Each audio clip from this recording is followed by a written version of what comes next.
Siya nga pala, Paps, nandito kami sa resort na kung saan kami nagse-celebrate ng kaarawan.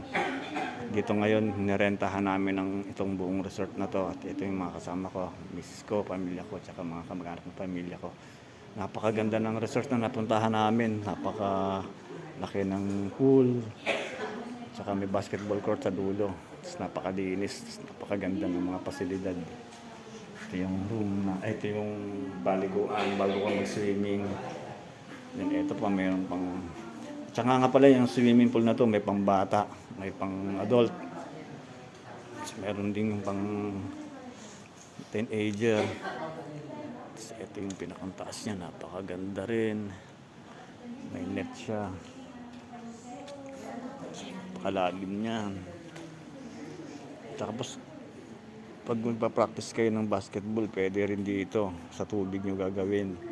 Kung naalala nyo si Michael Jordan, sa swimming pool nagpa-practice ng basketball. Kaya kadalasan talaga lahat ng mga magaling mag-basketball, sa swimming pool talaga sila nagpa-practice.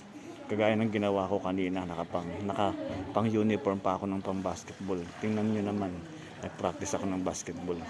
Pero hindi ibig sabihin nun magaling ako. Katunayan nga hindi ako nakakashoot. Hindi lahat na nagpa-practice sa swimming pool magaling.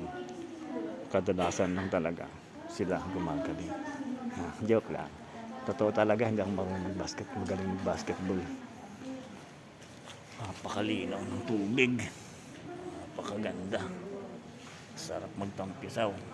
Hindi lang ako tumagal kasi sobrang lamig. At hapon na ako nag-swim. Hindi ako nakasabay sa sobrang dami kanina. At ngayon solo ko na lang to. Hello mga paps. Sige paps, sa susunod update ko kayo sa mga mapupuntahan ko pang ibang mga resort.